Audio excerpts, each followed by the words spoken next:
Hi welcome to my mini vlog. ಇದು Wednesday vlog ಆಗಿರುತ್ತೆ, last Wednesday vlog. ಬೆಳಗ್ಗೆ ಎದ್ದೊಳ್ತಿದ್ದಂಗೆ ತಿಂಡಿ ಕೆಲಸ ಎಲ್ಲ ಮುಗಿಸ್ಬಿಟ್ಟು ನನ್ನ ಗುಂಡಣ್ಣನ್ನು ಕೂಡ ಸ್ಕೂಲಿಗೆ ಕಳಿಸ್ಕೊಟ್ಟಾದಮೇಲೆ ಸ್ವಲ್ಪ ಮಾರ್ಕೆಟಿಂದ ಹೂವುಗಳೆಲ್ಲ ತರೋದಿತ್ತಲ್ಲ ಅಂತ ಅಂದ್ಬಿಟ್ಟು ನಾನು ಹರ್ಷಿತಾ ನಮ್ಮ ಅತ್ತೆ ಬಸ್ಸಲ್ಲಿ ಹೊರಟ್ವಿ. ಮಾರ್ಕೆಟ್ಗೆ ಹೋಗಿ ನೋಡಿದ್ರೆ ಸ್ವಲ್ಪ ರಶ್ ಏನು ಅಷ್ಟೊಂದು ಇರಲಿಲ್ಲ, ಕಡಿಮೆ ಇತ್ತು. ಸೊ ಬೇಗ ಹೂವುಗಳೆಲ್ಲ ತೊಗೊಂಡು ಶಾಪಿಂಗ್ ಮಾಡ್ಕೊಂಡು ಮನೆ ಕಡೆಗೆ ಬಂದಿದ್ದಾಯಿತು. ಇನ್ನು ಬರ್ತಿದ್ದಂಗೆ ನಮ್ಮ ಗುಂಡಣ್ಣ ಸ್ಕೂಲಿಂದ ಕರ್ಕೊಬಂದಾದಮೇಲೆ ನಾವು ಕೂಡ ರಿಸೆಪ್ಷನಿಗೆ ರೆಡಿ ಆಗೋಣ ಅಂತ ಈ ಥರ ರೆಡಿಯಾಗಿದ್ದೀನಿ. ಹೇಗೆ ಕಾಣಿಸ್ತಾ ಇದ್ದೀನಿ ಅಂತ ಕಮೆಂಟಲ್ಲಿ ತಿಳಿಸಿ. ಫಸ್ಟು KRS ಮದುವೆಗೆ ಹೋಗೋಣ ಅಂದ್ಬಿಟ್ಟು KRS ಹತ್ರ ಹೋಗಿ ರಾಘು ಮದುವೆಗೆ ರಿಸೆಪ್ಷನ್ ಇತ್ತು. ನಮ್ಮ ಅತ್ತೆನ ಡ್ರಾಪ್ ಮಾಡಿಬಿಟ್ಟು ಅಲ್ಲಿಂದ ಚಂದುನ ಕೂಡ ಪಿಕ್ ಮಾಡಿಕೊಂಡು KRSಲ್ಲೇ ಅವ್ರ ಮನೆ ಆಗಿರೋದ್ರಿಂದ ನಾವು ಹೊರಟಿದ್ದೆ ಮಂಡ್ಯ ಕಡೆಗೆ.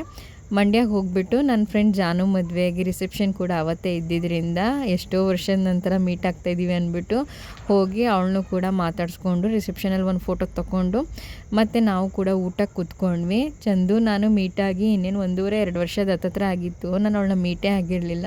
ಸೊ ಅವಳ ಜೊತೆ ಕೂಡ ಒಂದು ಟೈಮ್ ಸ್ಪೆಂಡ್ ಮಾಡಿ ತುಂಬ ಖುಷಿಯಾಯಿತು. ಆಮೇಲೆ ಊಟ ಎಲ್ಲ ಮುಗಿಸ್ಕೊಂಡು ಅವಳ ಜೊತೆ ಒಂದು ಸ್ವಲ್ಪ ಸೆಲ್ಫಿ ಎಲ್ಲ ತೊಗೊಂಡು ಸ್ವಲ್ಪ ಟೈಮ್ ಸ್ಪೆಂಡ್ ಮಾಡಿ ಮತ್ತೆ ನಾವು KRS ಹತ್ರಕ್ಕೆ ಬಂದು ಅವಳನ್ನ ಡ್ರಾಪ್ ಮಾಡಿಬಿಟ್ಟು ನಮ್ಮ ಮತ್ತೆನೂ ಕೂಡ ಪಿಕ್ ಮಾಡಿಕೊಂಡು KRSಲ್ಲೇ ಮನೆ ಕಡೆ ಹೊರಟಿದ್ದಾಯಿತು. ಇನ್ನು ಥರ್ಸ್ಡೇ ಕಂಟಿನ್ಯೂಷನ್ ವ್ಲಾಗ್ ಆಗಿರುತ್ತೆ. ಬೆಳಗ್ಗೆ ಎದ್ದು ನೈಟು ರಿಸೆಪ್ಷನಲ್ಲಿ ಜಾಸ್ತಿ ಟೈಮ್ ಸ್ಪೆಂಡ್ ಮಾಡೋಕ್ಕಾಗಲಿಲ್ವಲ್ಲ ಅಂದ್ಬಿಟ್ಟು ಧಾರೆ ಮುಹೂರ್ತಕ್ಕೆ ಬೇಗ ಹೋಗೋಣ, ಸ್ವಲ್ಪ ಫ್ಯಾಮಿಲಿ ಜೊತೆ ಟೈಮ್ ಸ್ಪೆಂಡ್ ಮಾಡೋಕ್ಕೆ ಟೈಮ್ ಆಗುತ್ತೆ ಅಂತ ಅಂದ್ಬಿಟ್ಟು ಎಲ್ಲರೂ ರೆಡಿಯಾಗಿ ನಾವು ಕೂಡ ಹೊರಟಿದ್ದೆ KRS ಮದುವೆ ಕಡೆಗೆ.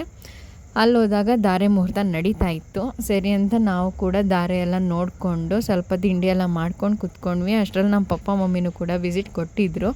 ಆಮೇಲೆ ಅವ್ರ ಜೊತೆ ಟೈಮ್ ಸ್ಪೆಂಡ್ ಮಾಡಿಕೊಂಡು ಮನೆ ಕಡೆ ಬರ್ತಿದ್ದಂಗೆ ಬರಬೇಕಾದ್ರೆ ನಮ್ಮ ಸುನಿಲ್ ಅವ್ರ ದೊಡ್ಡಪ್ಪನ ಮಗಳನ್ನ ಕರ್ಕೊಂಡು ಬಂದಿದ್ವಿ. ನಾನು ಅದಕ್ಕೆ ಆಗಬೇಕು ಹಾಗೆ ಕಳಿಸ್ಕೊಡೋದು ಬೇಡ, ಫಸ್ಟ್ ಟೈಮ್ ಬಂದಿದ್ದಾರೆ ಅಂದ್ಬಿಟ್ಟು ವೆಜ್ ಪಲಾವ್ ಬಜ್ಜಿ ಎಲ್ಲ ಮಾಡಿ ಹರ್ಷಿತ ಕೂಡ ಹೆಲ್ಪ್ ಮಾಡಿಕೊಟ್ಲು ಎಲ್ಲನೂ ಮಾಡೋದಕ್ಕೆ. ಆಮೇಲಿಂದ ಅವ್ರನ್ನ ಕಳಿಸ್ಕೊಟ್ವಿ. ಈ ವ್ಲಾಗ್ ಇಷ್ಟ ಲೈಕ್ ಮಾಡಿ ಹಾಗೆ ಫಾಲೋ ಮಾಡ್ಕೊಳ್ಳೋದು ಮರಿಬೇಡಿ. Thank you.